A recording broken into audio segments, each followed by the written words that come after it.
Hey friends, welcome to another video. इस video में हम यूनिट 3 वर्ड प्रोसेसिंग पढ़ने वाले हैं आईटी क्लास 10th का। और वर्ड प्रोसेसिंग का मतलब आप जानते ही हैं। वर्ड प्रोसेसिंग मतलब पूरे वर्ड के बारे में, एमएस वर्ड जो है, माइक्रोसॉफ्ट वर्ड जो है, उसके बारे में हम पढ़ेंगे कि हम हेडर कैसे लगाते हैं, फुटर्स कैसे लगाते हैं, टेम्पलेट्स कैसे लगाते हैं। All those things will be covered in this chapter. And इस वीडियो में मैं इसके सेशन 1 से स्टार्ट कर रहा हूँ, जिसका नाम है modifying layout of paragraph. So let's start. अगर हम पैराग्राफ्स की बात करें तो कोई भी मैटर अगर हम लिखना चाहते हैं तो वो पैराग्राफ्स में ही लिखा जाता है। और अगर एक सिंगल पैराग्राफ में लिख देते हैं तो मैटर जो होता है वो बहुत कॉम्प्लिकेटेड और अजीब सा दिखता है, खिचड़ी सी दिखती है, उसमें क्लियर चीज़ें नहीं हो पाती है। एंड जो रीडर होता है वो रीडर भी उसको पढ़ने की इच्छा खत्म हो जाती है। वो सोचता है इतना लंबा है, कौन पढ़े। And if we separate a single paragraph into multiple paragraphs तो वहाँ पे उसका लुक भी चेंज हो जाता है और रीडर फिर उसको पढ़ने की इच्छा भी रखता है कि चलो एक छोटा सा पैराग्राफ है, पहले 4 लाइन है, हम उसको पढ़ते हैं। एंड इफ ही लाइक्स वो नेक्स्ट आगे बढ़ जाता है। तो इससे हम यूजर्स को अट्रैक्ट करते हैं, व्यूअर्स को अट्रैक्ट करते हैं कि वो हमारा रिटर्न डेटा जो है वो पढ़ें। ऐसा हमने ब्लॉग्स में भी देखा था। ब्लॉग्स में भी हम जब डेटा लिखते हैं तो उसे हमें अट्रैक्टिव बनाना होता है। तो उसी तरह से जब एमएस वर्ड में हम काम करते हैं तो डिफरेंट पैराग्राफ्स अगर हम बनाते हैं तो उनकी फॉर्मेटिंग जो होती है, हम पैराग्राफ को किस तरह से अरेंज करें, किस तरह से अलाइन करें, वो सारी चीज़ें इस सेशन में लिखी हुई हैं आपके बुक में। जिसकी में सबसे पहला टॉपिक जो आता है वो आता है अलाइनमेंट। अगर आप यहाँ अलाइनमेंट की बात करते हैं हम, तो होम टैब के अंदर एक पैराग्राफ ग्रुप है। इस पैराग्राफ ग्रुप के अंदर अगर आप देखें तो पैराग्राफ से रिलेटेड सारी एडिटिंग ऑप्शंस आपको दिख जाते हैं। और इस पैराग्राफ टैब के अंदर अलाइनमेंट ऑप्शन है, टोटल 4 अलाइनमेंट ऑप्शंस आपको दिखते हैं। और उनकी सिंबल ही कुछ ऐसी बनी हुई है कि आप उनको देखते से ही पता दो कि ये कौन सा अलाइनमेंट होगा। जैसे अगर हम सबसे पहले सिंबल की बात करें तो उसमें सारा टेक्स्ट जो है, मतलब लाइंस जो बनी हुई हैं, वो सब लेफ्ट हैंड साइड से अलाइंड हैं। तो इसका मतलब ये जो है टेक्स्ट को लेफ्ट अलाइन कर देता है, मतलब लेफ्ट हैंड साइड से एक जैसा कर देता है। सेकंड इमेज में जो दिख रहा है वो सेंटर अलाइनमेंट दिख रहा है, क्योंकि सब जो है सेंटर में लाइंस बनी हुई हैं।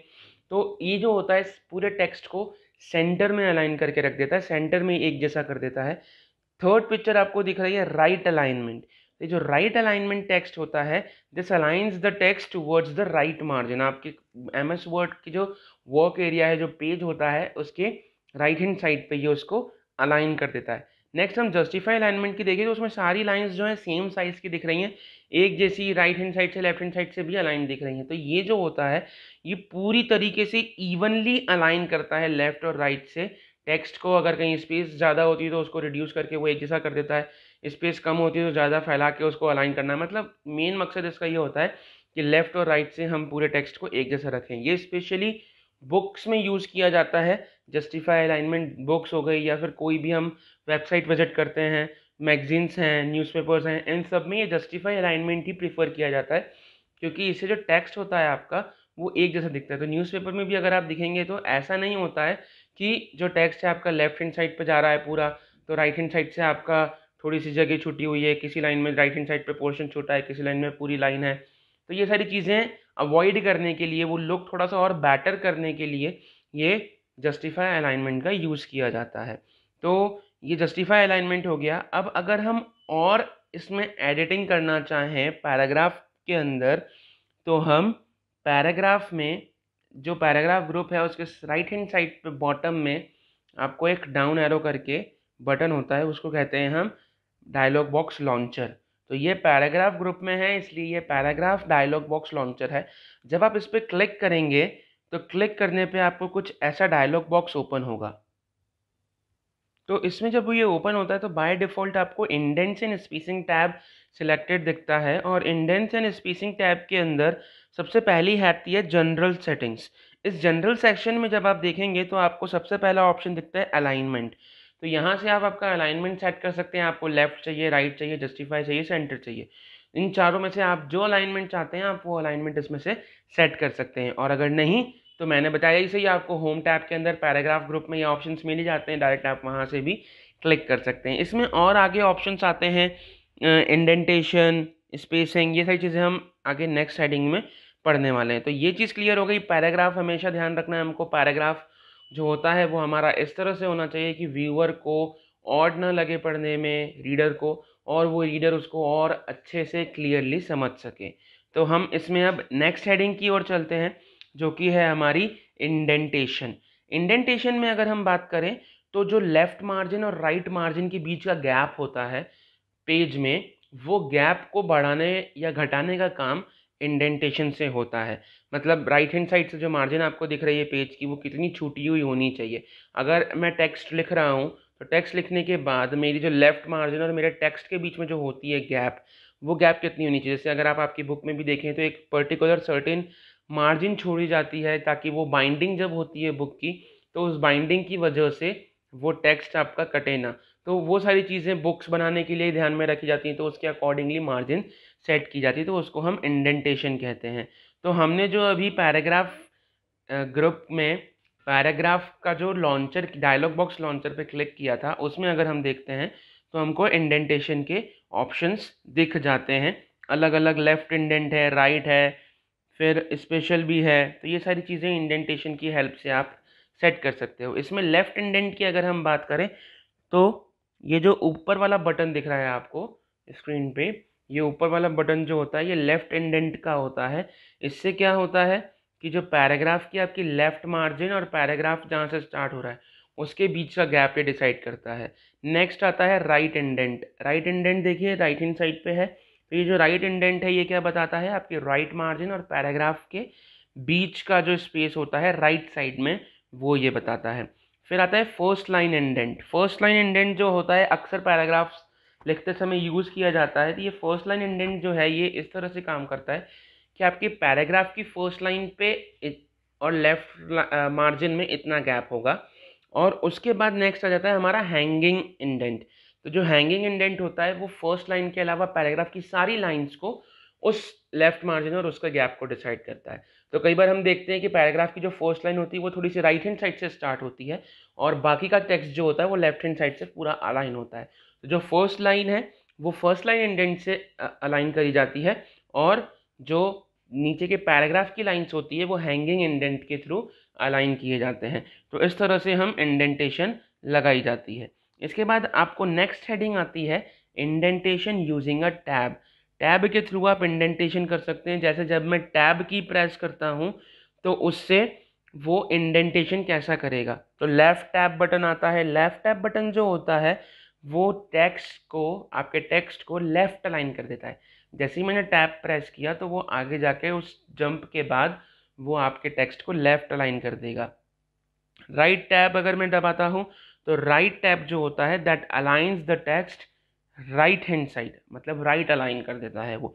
Centre tab, center the text around the tab. जहाँ पे टैब स्टॉप होता है, यहाँ से स्टार्ट होता है और जहाँ पे स्टॉप होता है उसके बीच में वो उसको सेंटर में रख देता है। डेसिमल टैब आता है, तो डेसिमल टैब क्या करता है, this tab aligns the decimal numbers using the decimal point. वो डेसिमल पॉइंट का यूज़ करके आपके टैब को अलाइन कर देता है। Bar tab, it draws a vertical line on the document. Document के ऊपर एक वर्टिकल लाइन बनाता है ना, वर्टिकल लाइन से सेपरेट कर देता है। लाइक टेबुलर फॉर्म हमको वो देखने लग जाता है अगर हमने बार टैब का यूज़ किया है तो। और इसी की टैब्स की अगर हम सेटिंग्स की बात करें तो सेटिंग्स के लिए भी पैराग्राफ डायलॉग लॉन्चर जो होता है, डायलॉग बॉक्स लॉन्चर, उसके अंदर हमको टैब बटन भी दिखता है। तो जब आप उस टैब बटन पे क्लिक करोगे तो टैब्स का डायलॉग बॉक्स दिखेगा और उसमें टैब स्टॉप पोजीशन दी हुई होती है। तो टैब स्टॉप पोजीशन मतलब जब मैं टैब की प्रेस करूँगा तो वो कितनी दूर जाके जंप करके स्टॉप होगा, मतलब उसको कितना जंप करना है।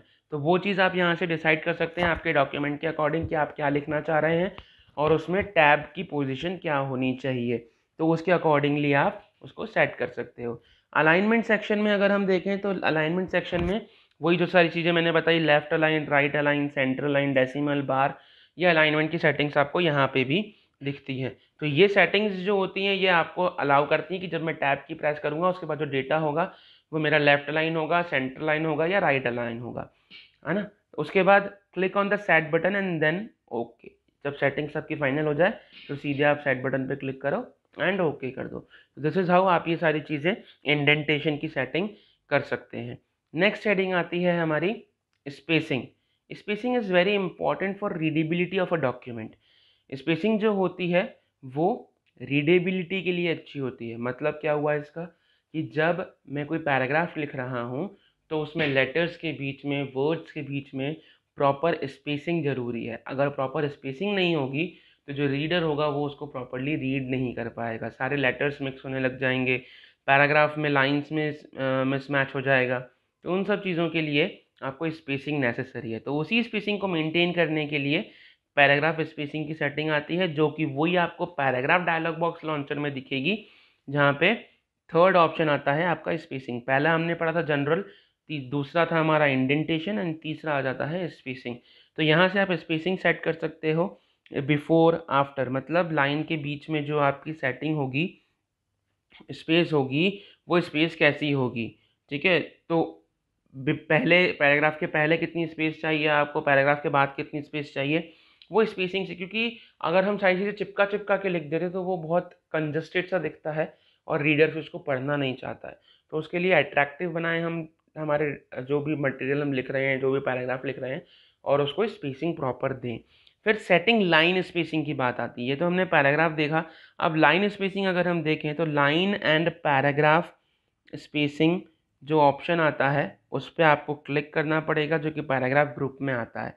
ओके, पैराग्राफ ग्रुप में आपको line and paragraph spacing button दिख जाएगा। वहाँ पे जब आप क्लिक करेंगे तो वो आपसे ड्रॉप डाउन लिस्ट में चीज़ें पूछेगा कि आप कैसे करना चाहते हैं। तो वो ड्रॉप डाउन लिस्ट के थ्रू आप सारी चीज़ें उसको बता सकते हैं कि हाँ मुझे स्पेसिंग ऐसी ऐसी चाहिए, and before the line, after the line, वो सारी सेटिंग्स आप वहाँ से बता सकते हैं। पैराग्राफ डायलॉग बॉक्स जो होता है वो आपको इंडेंट्स एंड स्पेसिंग के साथ दिखता है। इसमें स्पेसिंग में देखिए 1.5 लाइंस लिख रहा है, तो 1.5 लाइंस जो लिखी हुई दिखती हैं ये डिसाइड करती हैं आपकी लाइन स्पेसिंग के अकॉर्डिंगली। तो इस तरह से हम ये सारी स्पेसिंग की सेटिंग्स कर सकते हैं। Thank you for watching the video. Please like, share and comment, और सब्सक्राइब करना बिल्कुल ना भूलें। सब्सक्राइब कर देना, बेल आइकन पे क्लिक कर देना, ताकि आपको नेक्स्ट वीडियो का अपडेट तुरंत आ जाए। Thank you.